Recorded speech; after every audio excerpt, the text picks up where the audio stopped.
प्रयोजन का सावधानी जिसके जीवन में है वो सर्वोत्तम फल प्राप्त करता है। आप सबको एक चीज का ध्यान रखना है। कौन कौन मेरी बात मानेगा?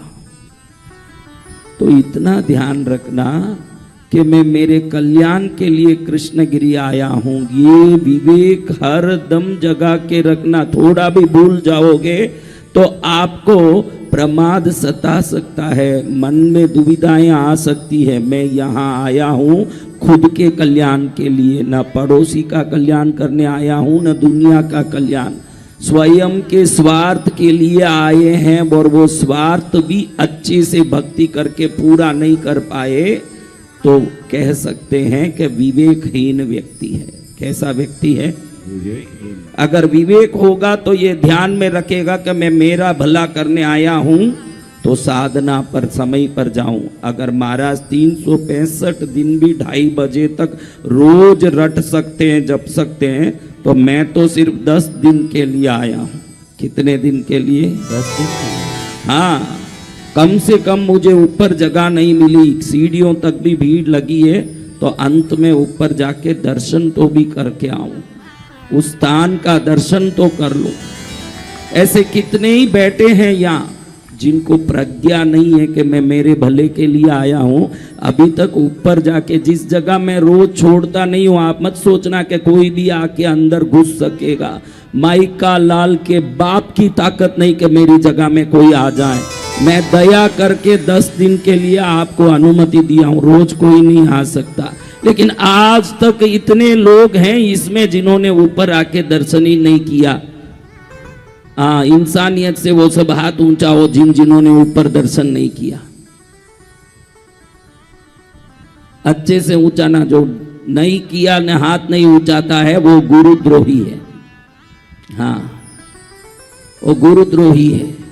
तुझे एक जगह में दुनिया जाना मना है, उधर तुझे जाने के लिए बड़ी दया से कोई अनुमति दे रहा है, फिर भी तू पहुंच नहीं पाया, तो तू अपना आने का लक्ष्य और उद्देश्य को समझता नहीं है। यही उसका अर्थ है।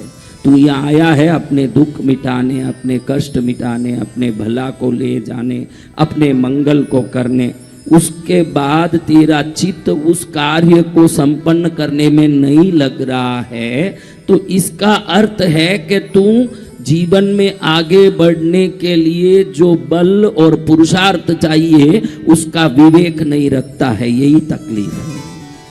ये विवेक आना चाहिए कि मुझे किसी कर्म को करना है तो मेरे लिए जो कर्म होगा वो मुझे ही करना पड़ेगा। आपका भला पड़ोसी करेगा क्या? नहीं भगवान। हाँ, बिगाड़ जरूर कोई कर दें लेकिन भला करने वाले बहुत कम हैं। कोई संत पुरुष होंगे भारत में जो दूसरे के भला चाहते होंगे। दूसरे किसी में मुझे कुछ दिखता नहीं, संसारी में नहीं दिखता है किसी का भला करने का भाव। मुझे तो नहीं दिख रहा भाई, आपको कोई दिखे तो बताना। वैसे तो कोई हैं संसारियों में भी जो अनाथ आश्रम चलाते हैं, वृद्ध आश्रम चलाते हैं, भंडारे चलाते हैं और कई सेवा भी करते हैं, ऐसे भी हैं, लेकिन वो विरले हैं। कैसे हैं? विरले हैं। विरले ही लोग वैसे हैं। बाकी देखो कृष्णगिरी तक आए भाई, गंगा तक गए। गंगा तक जाने का प्रयोजन क्या है? में स्नान करना। गंगा तक जाने का प्रयोजन क्या है? गंगा जल में स्नान करना। और गंगा तक जाके भी सूखा सूखा आया, उसका क्या अर्थ है? क्या अर्थ है बेटा? हाँ, जितना 12:30 बजने से पहले भोजनशाला में लाइन लगाना जो सोचते हो, उतना लाइन ईश्वर के पास भी लगाओ, कल्याण उसी में होगा। जय जय गुरुदेव। मैंने कल भी समझाया कि आपके घर में रोटी नहीं है, ऐसा नहीं है, रोटी तो घर में भी मिलेगा। इधर 10 दिन तक ये ध्यान रखो कि इधर ऐसा क्या है जो मेरे पास नहीं है, उसको मुझे प्राप्त करना है। वो होशियार आदमी है। ऐसा कौन सा चीज है जो मेरे पास नहीं है, वो प्राप्त करने आया हूं। रोटी आपके घर में नहीं है? नहीं है रोटी आपके घर में, तो या क्या रोटी तोड़ने आए हो मूर्खों? यहाँ तो ईश्वर का भजन करना है जो आपके घर में नहीं है।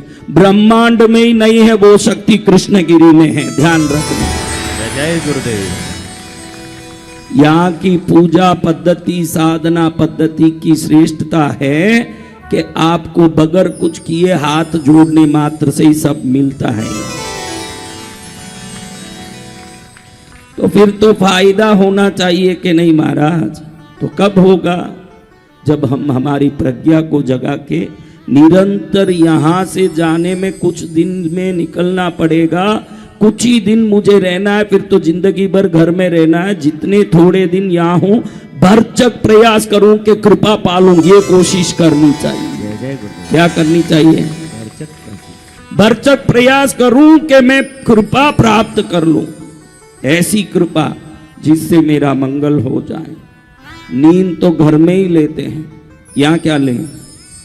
भोजन तो घर में ही करते हैं, तो क्या घर में नहीं करते? वो करते हैं तीर्थों में। घर में इतनी साधना आराधना, देखो बराबर सुबह 10 बजे आपको ऊपर छोड़ दिया जाता है, 2:30 बजे तक साधना कराता हूँ, बराबर 2:30 बजे तक मैं साधना में ही रहता हूँ। 3 बजे तो यहाँ आ जाता हूँ, 5:30 को यहाँ से सीधा ही हवन कुटीर में ही जाता हूँ, और वहां से रात में 12:30 बजे निकल के वापस मैं साधना में जाता हूँ। ऊपर ध्यान रखना, आप जब सोने जाते हो, मैं यहाँ से सोने नहीं जाता, वापस पुनः एक बार साधना करने जाता हूँ। और 365 दिन भी जाता हूँ, कोई नवरात्रि की पूजा अलग नहीं है। एक फूल भी मैं नवरात्रि के लिए ज्यादा नहीं चढ़ाता, न दिवाली के लिए। मेरे लिए 365 दिन भी दिवाली है। मैं 365 दिन भी वही साधना करता हूँ जो साधना नवरात्रि में करता हूँ। नवरात्रि के लिए एक गुलाब भी मैंने ज्यादा नहीं चढ़ाया, क्योंकि मेरी माँ का तो हर दिन ही मेरे लिए विशेष है। जय जय गुरुदेव। तुम जैसे लोग सोचते हो कि कुछ त्योहार में, व्रत में, पूजा में मन लगा लो तो सब कुछ मिल जाएगा। अपनी बेटी सदा के लिए है, अपनी पत्नी सदा के लिए है, तो अपने देवता भी सदा के लिए ही है। कोई नवरात्रि शिवरात्रि के लिए देवता नहीं होते, वो सदा के लिए ही होते हैं। भाई अभी शिवरात्रि, आज शिव जी को बदलूं, नवरात्रि है माता को भजलूं, पड़ोसिन को भजोगे क्या? दिन आ गया तो किसी को भजोगे? वो तो सदा के लिए है हमारे। जो रोज भजेगा वो रोज आनंद लेगा जीवन में। जो शिवरात्रि को भजेगा और शिवरात्रि में आनंद लेगा, कृपा भी शिवरात्रि में आएगी। आज का दिन भी कितना अच्छा है। आप देखो, मैं रोज एक एक दिन के बारे में इसलिए बताता हूं, आपको ध्यान रहना चाहिए कि हमारे भारत में तिथियों की व्यवस्था,